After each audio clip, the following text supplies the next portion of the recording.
Hi. ഇന്ന് Sunday, നമുക്കൊന്ന് ഉച്ചയ്ക്ക് പുറത്ത് പോയിട്ട് വന്നാലോ? അച്ഛയുടെ ബർത്ത്ഡേയുടെ പാർട്ടി ഇന്ന് തരുമെന്നല്ലേ പറഞ്ഞത്. അപ്പോൾ ഞങ്ങളെ കൂട്ടിക്കൊണ്ട് പോകാമെന്ന് പറഞ്ഞ് അങ്ങനെ അപ്പോൾ ഇന്ന് ഉച്ചഭക്ഷണത്തിന് പുറത്ത് പോകാമെന്ന് വിചാരിച്ചു. അപ്പോൾ അച്ഛയുടെ ബർത്ത്ഡേ പാർട്ടിയാണ്. ബർത്ത്ഡേക്ക് അച്ഛൻ ഞങ്ങൾക്ക് പാർട്ടി തരുന്നത്. അപ്പോൾ നമുക്ക് പോയിട്ട് വന്നാലോ? അപ്പോൾ എൻ്റെ കൂട്ടുകാരെ കൂടെ കൂട്ടിക്കൊണ്ട് പോകാമെന്ന് വിചാരിച്ചു. എവിടെ ഹോട്ടൽ നിങ്ങൾക്കത് മനസ്സിലാവുമല്ലോ, എവിടെ എന്താണെന്നൊക്കെ നിങ്ങൾക്ക് മനസ്സിലാവുമല്ലോ. നിങ്ങൾക്ക് വേണമെന്നുണ്ടെങ്കിൽ പോകണമെങ്കിൽ പോകാമല്ലോ എന്നൊക്കെ വിചാരിച്ചിട്ടാണ് ഞാൻ ഈ വീഡിയോ നിങ്ങളുമായിട്ട് ഷെയർ ചെയ്യുന്നത് കേട്ടോ. അപ്പോൾ നമുക്ക് പോയിട്ട് വന്നാലോ? അപ്പോൾ ഞങ്ങൾ ഹോട്ടൽ എടുക്കാറായി. ഇവിടെ BL സർക്കിളിലെത്തി. മത്തിക്കരയിലാണ് ഈ ഹോട്ടലുള്ളത് കേട്ടോ. ഇനി കുറച്ചുകൂടെ ദൂരമേ ഉള്ളൂ. അങ്ങനെ ഞങ്ങൾ പാവിലിയോൺ റെസ്റ്റോറൻറ്റിൽ വന്നു. അപ്പോൾ അകത്തേക്ക് പോവാം. ഇവിടെ വന്ന് നോക്കിയിട്ടുണ്ടെന്നുണ്ടെങ്കിൽ എല്ലാ ടേബിളും കാലിയായിട്ട് കിടപ്പുണ്ട്. ഒരു മനുഷ്യർ പോലുമില്ല. ഞങ്ങളാണ് ആദ്യമായിട്ട് വരുന്നത്. ആക്ച്വലി ഞങ്ങൾ പാവിലിയോൺ റെസ്റ്റോറൻറ്റ് എന്നൊക്കെ പ്ലാൻ ചെയ്ത് ഇവിടെ വന്നേ. പക്ഷേങ്കിൽ അവിടെ ചെന്നപ്പോൾ ഒരു മനുഷ്യൻ പോലും ഇല്ല.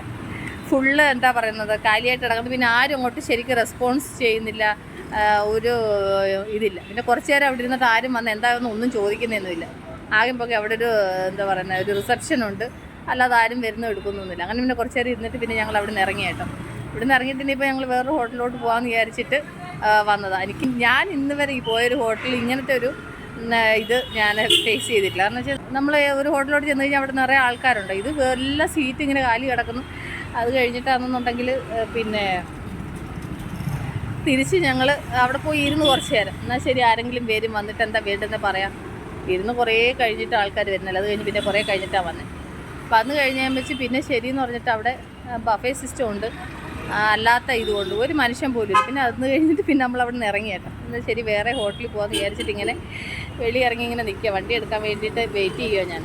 എന്തായാലും ഇത് വല്ലാത്തൊരു എക്സ്പീരിയൻസ് ആയിപ്പോൾ ഇന്ന്. അവിടുന്ന് തിരിച്ച് ഞങ്ങൾ BL റോഡ് വന്നു. ഇവിടെ ആണെന്നുണ്ടെങ്കിൽ വലിയൊരു കടയുണ്ട് കേട്ടോ.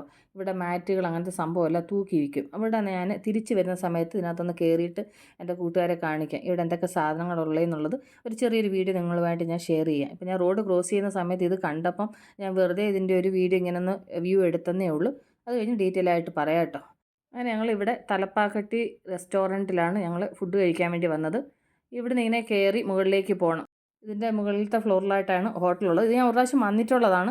ഇവിടെ ഞാനിത് സെക്കൻഡ് ടൈമാണ് വരുന്നത്. ആക്ച്വലി ഇവിടെ വരുന്ന പ്ലാനൊന്നും ഇല്ലായിരുന്നു. ആക്ച്വലി ഞങ്ങൾ പ്ലാൻ ചെയ്ത് വന്നത് ആ ഹോട്ടലായിരുന്നു. പക്ഷേ എങ്കിൽ അവിടെ നമുക്ക് ഒരു രീതിയിലും അഡ്ജസ്റ്റ് ചെയ്യാൻ പറ്റാത്ത രീതിയിൽ സിറ്റുവേഷൻ ആയതുകൊണ്ടാണ് ഞങ്ങൾ അവിടെ നിന്ന് പോരുന്നത് കേട്ടോ. അങ്ങനെ ഞങ്ങൾ കുറേ ഹോട്ടലൊക്കെ നോക്കി അവസാനം ഇവിടെ തലപ്പാക്കട്ടി ഹോട്ടലിൽ വന്ന്. തലപ്പാക്കട്ടി എന്നല്ലേ ഇത് പേര്? അതെ അതെ അതെ, തലപ്പാക്കട്ടി, ദിണ്ടിഗൽ തലപ്പാക്കട്ടി എന്നാണ് എൻ്റെ പേര് കേട്ടോ.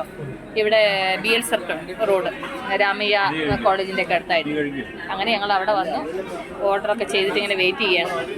അപ്പം ഇനി ഫുഡ് കൊണ്ടുവരുന്ന സമയമാണ്. നമ്മളിങ്ങനെ എന്താ പറയുന്നത്, ഹോട്ടൽ തേടി കുറച്ച് സമയം നമുക്ക് വേസ്റ്റായി. അല്ലെങ്കിൽ ഇപ്പോഴത്തേനും ഭക്ഷണം കഴിച്ചതിൻ്റെ സമയമായിരുന്നു. ഓക്കെ, അപ്പം ഇനി അവർ ഓർഡർ കൊണ്ടുവരെ വെയിറ്റ് ചെയ്യും.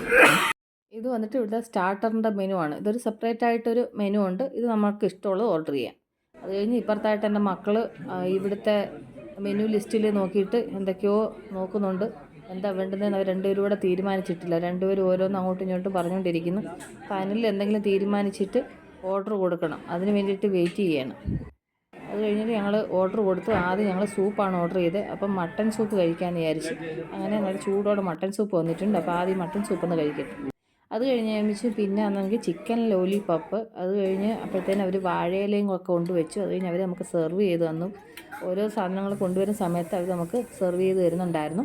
പക്ഷേങ്കിൽ ഇവിടുത്തെ ഫുഡെന്ന് പറഞ്ഞു കഴിഞ്ഞാൽ ഞാൻ ഒരു പ്രാവശ്യം വന്നപ്പോഴും എനിക്ക് ഇഷ്ടപ്പെട്ടായിരുന്നു. നല്ല ടേസ്റ്റുള്ള ഫുഡാണ്. അതുകൊണ്ടാണ് പിന്നെ അവിടെ നമുക്ക് അങ്ങനത്തെ ഒരു പ്രോബ്ലം ആയപ്പം പിന്നെ അവിടെ നിന്ന് പിന്നെ അടുത്ത വലിയ ദൂരമില്ലായിരുന്നു. അതുകൊണ്ട് പിന്നെ ഇങ്ങോട്ട് പോരുന്നു. അതുകൊണ്ട് ഇവിടെ വന്നിട്ട് ഞങ്ങൾ വിശാലമായിട്ട് ആഹാരം കഴിക്കുക കേട്ടോ.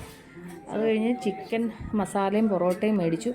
അത് കഴിഞ്ഞിട്ട് എൻ്റെ മൂത്ത മകനെ കഴിക്കുന്ന ഒരു വീഡിയോ എടുക്കാമെന്ന് വിചാരിച്ച് ഞാൻ കുറേ ട്രൈ ചെയ്തു കേട്ടോ. ഇവനത് എങ്ങനെ മനസ്സിലാവുമെന്ന് ഞാൻ വീഡിയോ പിടിക്കുന്നു എന്നുള്ളത് അറിയത്തില്ല. ഇവനാണെന്നുണ്ടെങ്കിൽ ഞാൻ വീഡിയോ പിടിക്കുമെന്ന് പറഞ്ഞിട്ട് ഇവൻ കഴിക്കാൻ എടുത്തിട്ടാണെന്നുണ്ടെങ്കിൽ അപ്പൂസിനോട് വർത്തമാനം പറയുകയൊക്കെ ചെയ്ത് അവൻ വെറുതെ ടൈം കളയുക. അത് കഴിഞ്ഞിട്ട് പിന്നെ ഒരു ചിക്കൻ ബിരിയാണി ഒരു മട്ടൻ ബിരിയാണി ഓർഡർ ചെയ്തായിരുന്നു. അപ്പോൾ ഞാൻ ആദ്യം ഇച്ചിരി ചിക്കൻ ബിരിയാണി ഇട്ടിട്ട് അതിൻ്റെ ടേസ്റ്റ് നോക്കി. അപ്പം നന്നായിട്ടുണ്ട്. എനിക്ക് ഇവിടുത്തെ ഫുഡിനെ കുറിച്ചിട്ട് ഇതായിട്ട് പറയാനൊന്നുമില്ല. എനിക്ക് ടേസ്റ്റ് വൈസ് എനിക്ക് ഇഷ്ടമാണ്. പിന്നെ എല്ലാ സാധനവും വെറൈറ്റി കുറേശ്ശെ നമ്മൾ ഓർഡർ ചെയ്ത് മേടിക്കുകയുള്ളൂ കേട്ടോ. കാരണം വെച്ച് കഴിഞ്ഞാൽ 4 പേരുടെ ഷെയർ ചെയ്ത് കഴിക്കുന്ന രീതിയിൽ ഓരോ ബിരിയാണിയാണ് മേടിച്ചത്. എല്ലാവരും കുറേശ്ശെ കഴിക്കും. അപ്പോൾ എല്ലാം കൂടെ നമ്മൾ മിക്സ് ചെയ്ത് കഴിക്കുമ്പോഴത്തേനാണെന്നുണ്ടെങ്കിൽ നമുക്ക് ആഹാരം സഫിഷ്യൻ്റ് ആവും. കാരണം വെച്ചാൽ ഒരുപാട് ഓർഡർ ചെയ്ത് കഴിഞ്ഞ് വേസ്റ്റ് ചെയ്യുന്നതിനെക്കാട്ടിൽ നമുക്ക് എത്ര വേണം അതിനനുസരിച്ചിട്ട് നമ്മൾ ആഹാരം വാങ്ങിച്ചു കഴിഞ്ഞാൽ പ്രശ്നമില്ലല്ലോ. അപ്പോൾ ഇങ്ങനെ ബിരിയാണി വേണമെന്ന് പറഞ്ഞ് 2 ഓരോന്നേ മേടിച്ചോളൂ. പിന്നെ വേണമെന്നുണ്ടെങ്കിൽ ഓർഡർ ചെയ്യാമെന്ന് വിചാരിച്ചു. അത് കഴിഞ്ഞിട്ടാണെങ്കിൽ ലാസ്റ്റിൽ പിന്നെ ഒരു ലെമൺ സോഡ ഓർഡർ ചെയ്തു. സ്ട്രോയിലൂടെ ജ്യൂസ് വരുന്നില്ല എന്ന് ഞാൻ പരാതി പറയുക കേട്ടോ. അത് കഴിഞ്ഞ വെച്ചാൽ അവർ പറഞ്ഞു, എന്നോട് പറഞ്ഞു അതൊന്ന് ഊതിയിട്ട് അതിനകത്തുനിന്ന് കുടിക്കാൻ പറഞ്ഞു. അങ്ങനെ കുടിച്ചപ്പോൾ എനിക്ക് കുടിക്കാൻ പറ്റുന്നുണ്ട്. അപ്പോൾ അത് വരുന്നില്ല എന്നുള്ള സങ്കടം എനിക്ക്. അത് കഴിഞ്ഞപ്പോൾ ഇപ്പോൾ ശരിയായി കേട്ടോ. അങ്ങനെ ഞാൻ ലാസ്റ്റ് ജ്യൂസും കുടിച്ച് കഴിഞ്ഞ് അവിടെ നിന്ന് വെളിയിലിറങ്ങി. അങ്ങനെ വന്നപ്പോൾ ഞാൻ എൻ്റെ കൂട്ടുകാരോട് പറഞ്ഞില്ല, തിരിച്ച് വരുന്ന വഴിക്ക് ഈ കടയിൽ കയറിയാൽ വെച്ച് ചെറിയൊരു വ്യൂ നിങ്ങൾക്ക് തരാമെന്ന്. ഇതെല്ലാം kg വൈസാണ് ഈ മാറ്റൊക്കെ തൂക്കി വിൽക്കുക ചെയ്യുന്നത് കേട്ടോ. അങ്ങനെ ഞങ്ങൾ ഊണൊക്കെ കഴിച്ച് തിരിച്ച് വീട്ടിലേക്ക് പോകട്ടോ. പിന്നെന്താ പറയുന്നത്, ഇവിടെ കുറച്ച് ദൂരമായിട്ട് കാറ് പാർക്ക് ചെയ്തേക്കുന്നത്. അപ്പോൾ ഞാൻ അവിടെ ചെന്ന് വണ്ടി എടുത്തിട്ട് അങ്ങനെ കയറി പോകാമെന്ന് വിചാരിച്ചു. ഞാൻ നിങ്ങളോട് വർത്താനം പറഞ്ഞ് മുന്നോട്ട് നടക്കുന്ന നേരത്തിന് അച്ഛൻ പാർക്ക് ചെയ്തെടുത്തുനിന്ന് കാർ എടുത്തുകൊണ്ട് വരുന്നുണ്ട്. അവർ 2 പേരും അതിനകത്തോട്ട് കയറുന്നുണ്ട്. ഞായറാഴ്ച ദിവസം ഈ പള്ളി പോയിട്ട് വന്നിട്ട് പാചകം ചെയ്യാമെന്ന് പറഞ്ഞു കഴിഞ്ഞാൽ എനിക്ക് ഭയങ്കര മടിയുള്ളൊരു കൂട്ടത്തിലാണ്. മടിയുള്ള കൂട്ടത്തിലെന്ന് പറഞ്ഞു കഴിഞ്ഞാൽ എല്ലാ ദിവസവും വീട്ടിൽ തന്നെ പാചകം ചെയ്യലും എപ്പോഴും അടുക്കളയിൽ തന്നെയല്ലേ. അപ്പോൾ നമുക്കൊരു റെസ്റ്റ് വേണ്ടേ. അതുകൊണ്ടാണ് ഈ ഒരു ലീവ് കിട്ടുന്ന ദിവസങ്ങളിലൊക്കെ പുറത്ത് പോകാനെ കൊണ്ട് ഞാൻ കുറച്ച് ഇഷ്ടപ്പെടുന്നത്. കാരണം എന്നും നമ്മൾ പാചകം ചെയ്യുന്നു, വെക്കുന്നു, കഴിക്കുന്നു. എന്താ ലൈഫിലൊരു എൻജോയ്മെൻ്റൊക്കെ വേണ്ട. ലൈഫിൽ നമുക്ക് എപ്പോഴും ജീവിതത്തിൽ പറഞ്ഞ ഈ ബിസി ലൈഫിൽ ഇതൊക്കെയല്ലേ ഉള്ളൂ നമ്മുടെ ജീവിതത്തിൽ നമുക്ക് ഓർത്ത് വെക്കാൻ. അല്ലാതെ എന്താ ഉള്ളത്? കുറേ പണം സമ്പാദിച്ചിട്ട് നമ്മുടെ ജീവിതത്തിൽ നമ്മൾ എന്ത് ചെയ്യാൻ? എന്നാൽ കൂടി കിട്ടുന്ന സമയം സന്തോഷമായിട്ട് ഇരിക്കുക. എന്താ പറയുന്നത്, എൻ്റെ പോളിസി അത്രയേ ഉള്ളൂ. എത്ര നമുക്ക് എൻജോയ് ചെയ്യാൻ പറ്റും അത്ര എൻജോയ് ചെയ്യുക. കിട്ടുന്ന സമയങ്ങൾ സന്തോഷമായിട്ടിരിക്കുക, ഫാമിലിയായിട്ട് കൂടെ ഒന്ന് പുറത്ത് പോവുക. ഇതൊക്കെ ജീവിതത്തിൽ കിട്ടുന്ന ഓരോ അവസരങ്ങളാണ്.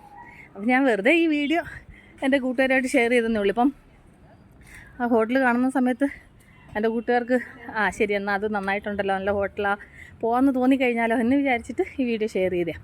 അപ്പോൾ ഞാൻ തിരിച്ച് വീട്ടിലേക്ക് പോകണം. അപ്പോൾ ഈ വീഡിയോ ഇവിടെ വൈൻഡപ്പ് ചെയ്യാണ്. ഉടൻ തന്നെ അടുത്ത വീഡിയോ ആയിട്ട് വീണ്ടും കാണുന്നവരെ ടേക്ക് കെയർ, ബൈ.